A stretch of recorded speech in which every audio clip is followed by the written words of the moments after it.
அன்பார்ந்த எனதன்மை யூடியூப் நேயர்களுக்கு வணக்கம். அதாவது ஒவ்வொரு கிரகத்திற்கும் ஒரு வலிமை உண்டு. இதில் முக்கியமான கிரகங்கள் 3. ஒன்று செவ்வாய்,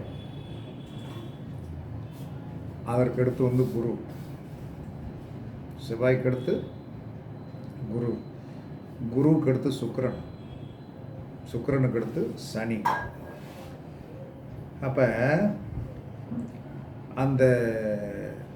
இந்த மாதிரி ஒரு ஆதிபத்தியம் அந்த பஞ்சமாதி ஐவர் அப்படிங்கிறதுல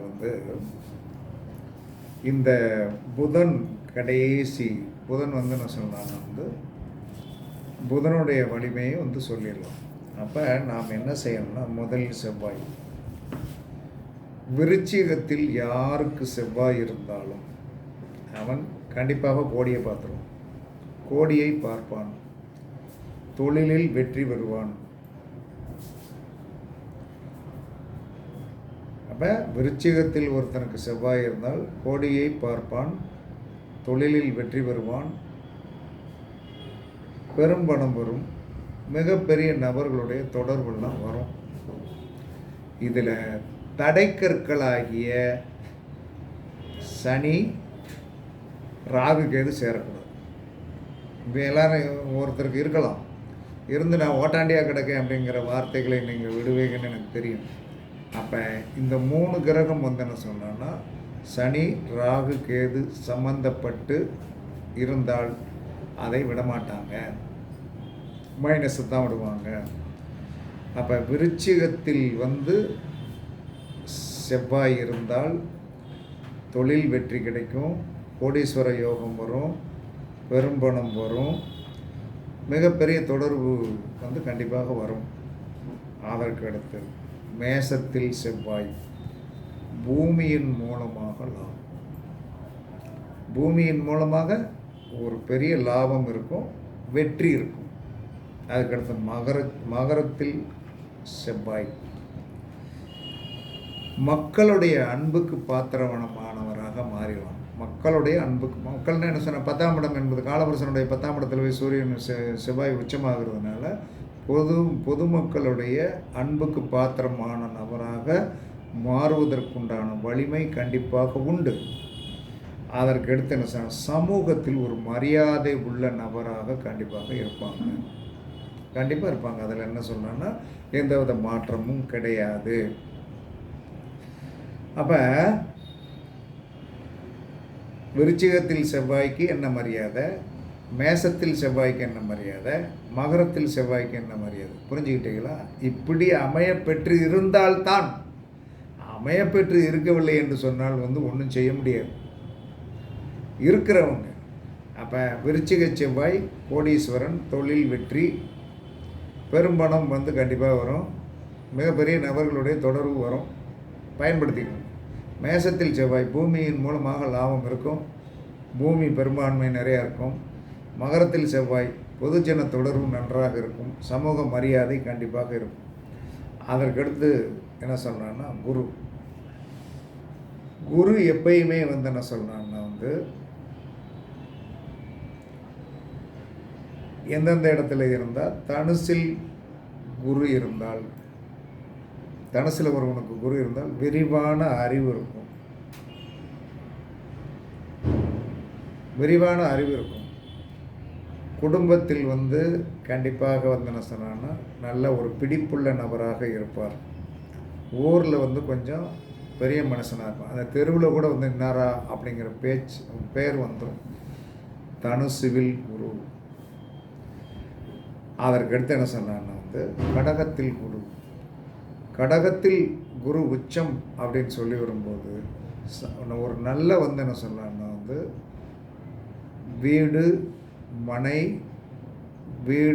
மனை அதற்கடுத்து என்ன சொன்னான்னா ஆன்மீகம் சார்ந்த விஷயங்களில் என்ன சொன்னான்னா பெரிய பற்று, கோவில் சார்ந்த விஷயத்தில் வந்து பெரிய யோகங்களை அனுபவிப்பது, பரிவட்டத்தை தலையில் கட்டக்கூடிய அளவுக்கெல்லாம் என்ன குரு வந்து அங்கே உச்சம். அப்போ உச்சமாகிற காரணத்தினால் குரு கடகத்தில் இருக்க பிறந்தவன் கோவில் கும்பாபிஷேகம், கோவில் சார்ந்த விஷயங்கள் எல்லாமே நேர் பண்ணிடுவான். அதுக்கடுத்து மீனத்தில் குரு. இன்னும் மீனத்தில் வந்து குரு இருந்தால் அங்கே வந்து என்ன சொல்கிறான்னா, சர்வ ஜனங்களை வசியம் பண்ணக்கூடிய தன்மை. ஒருத்தனுக்கு என்ன தேவையோ அதை புரிஞ்சுக்கிட்டு ஒருத்தன் மிச்சர் நல்லா சாப்பிடுவோன்னு வச்சுக்கிடுங்களேன், அவனுக்கு கொண்டு போய் கொடுப்பான். ஒருத்தனுடைய ஆவல் என்ன இருக்குதோ அதை புரிஞ்சுக்கிட்டு என்ன செய்வான் தெரியுமா, கொண்டு போய் கொடுத்துட்றது. கொடுத்து என்ன செய்வான்னா, இவனை நினச்சிட்டே இருக்கான். அன்றைக்கி வந்து பார்த்தேன், நல்லா வந்து வாங்கி கொடுத்தியே, நல்லா இருந்ததியா அப்படிமா. அப்போ நான் திரும்ப வாங்கிட்டு வரேன் அப்படிமா. அது என்ன இடம்? விரயம், சுகம். பிறரை சுகப்படுத்தி அவங்கள வீழ்த்திடுவான். பிறரை சுகப்படுத்தி வீழ்த்திடுவான். தனுசில் இருக்கின்ற குரு வந்து என்ன சொல்றான்னா, குடும்பம் சார்ந்த விஷயத்தில் நல்ல பற்றுடையவனாக இருப்பான். கடக குரு வந்து என்ன சொன்னா, 4ஆம் இடம் சார்ந்த ஒரு விஷயத்தில் வந்து என்ன சொன்னா பற்று. என்னடா வந்துட்டீங்களா? சரியா பத்திரமா இருங்க.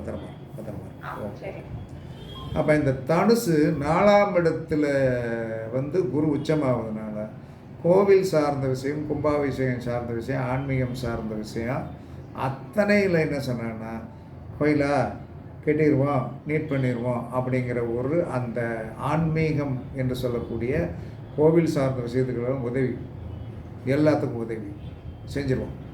அவனுக்கு வந்துடும் அந்த புத்தி. மீனகுரு பிறரை அவர்களுடைய தேவைகளை இலகுவாக புரிந்து கொண்டு, அவர்களுடைய தேவையை வந்து இலகுவாக புரிந்து கொண்டு என்ன செஞ்சிருவான், வீழ்த்திடுவான். வீழ்த்தி வந்து காரியம் சாதிச்சுக்கிடுவான். அதன் மூலமாக ஒரு வசியத்தை ஜனம் அவனை சுற்றி இருக்கும். இந்த ஆள் வந்துட்டார், சரி எடுத்து ஒரு டப்பா நிறைய கொடுப்பான். இந்தாங்க சாப்பிடுங்க, உங்களுக்காகவே இந்த பிஸ்கட் வாங்கினேன், உங்களுக்கு அது வாங்கினேன், இது வாங்கினேன், நான் செஞ்சிருந்தேன் அப்படிமா. இது அந்த இடத்துல இருக்கிற குருவுக்கு மரியாதை. அதற்கடுத்து வந்து என்ன சொன்னான்னா வந்து சுக்கிரன்.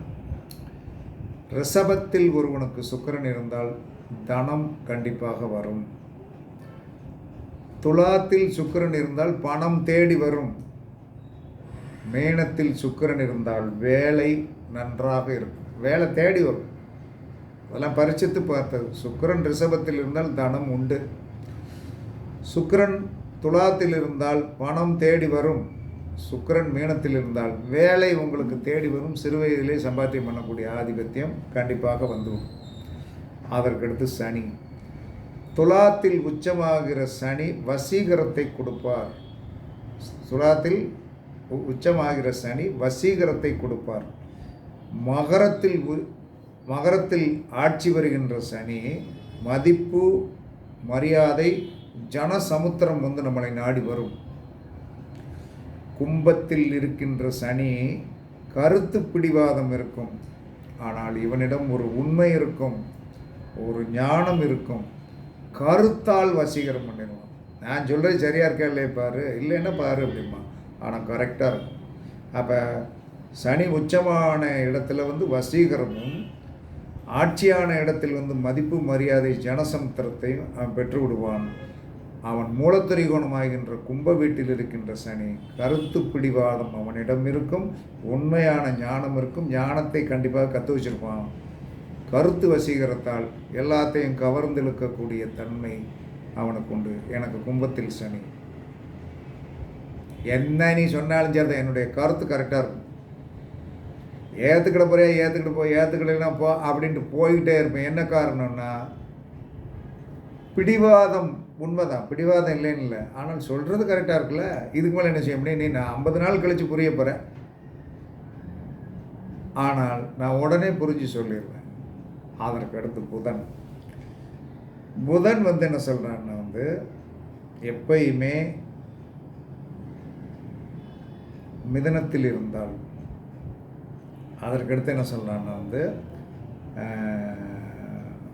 கன்னியில் இருந்தால், மிதுனத்தில் இருந்தால் என்ன சொல்கிறான்னா ராஜயோகத்தை கொடுப்பான்.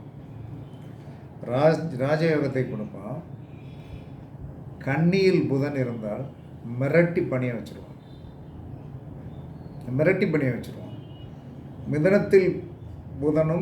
மிதனத்தில் புதன் என்பது என்ன சொல்லலாம்னா ஓரளவு ஒரு வசீகரத்தை கொடுப்பான். பேச்சால் வசீகரம். பேச்சால் ஏன்னா அது கம்யூனிகேஷன் இடம் இல்லையா? மிதனம் என்பது கம்யூனிகேஷன் இடம். அந்த கம்யூனிகேஷன் இடத்துல என்ன சொல்லலாம்னா பேச்சால் வசீகரப்படுத்தி சரி பண்ணிடுவான். அதே கன்னியில் இருக்கின்ற புதன் மிரட்டுவான். எப்படி? பேச்சால் மிரட்டுவான். ஒரு கேஸை போட்டால் என்ன செய்கிறது? எதுவும் பிரச்சனை வந்தால் என்ன பண்ணுறது? விடுங்க, விட்டுருங்க, பார்த்து சரி பண்ணிக்கிடுவோம் அப்படின்னு சொல்லிட்டு அந்த மாதிரி பேசி சரி பண்ணி காரியத்தை சாதிப்பான். இந்த பஞ்சமாதி ஐவர் செவ்வாய், புதன், குரு, சுக்கிரன், சனி இவர்கள் இந்த இடங்களில் யாருக்காவது ஒன்றில் இருந்து விட்டால் யோகம்தான். செவ்வாய் அவனுடைய ஆட்சி வீடு உச்ச வீடு, சனி ஆட்சி உச்ச வீடு, அதற்கடுத்து புதன் மூலத்திரிகோணம் ஆட்சி. இத்தனை என்ன சொன்னால் 100% உண்மையாக இன்று வரை செயல்பட்டு கொண்டிருக்கிறது. கண்டிப்பாக எல்லாரும் பரிசித்து பாருங்கள். உங்களுக்கு அப்படி இருந்தால் கண்டிப்பாக நீங்கள் அதை பயன்படுத்துங்கள். தப்பாக பயன்படுத்தி விடாதீர்கள் என்று கூறி உங்களிடமிருந்து விடைபெறுவது சிப்பிப்பாறை ஜோதிடர் சாதி ஆகம் ஜெயபாலாஜி. சுகமே சொல்க, வாழ்க வளங்கள், வணக்கம்.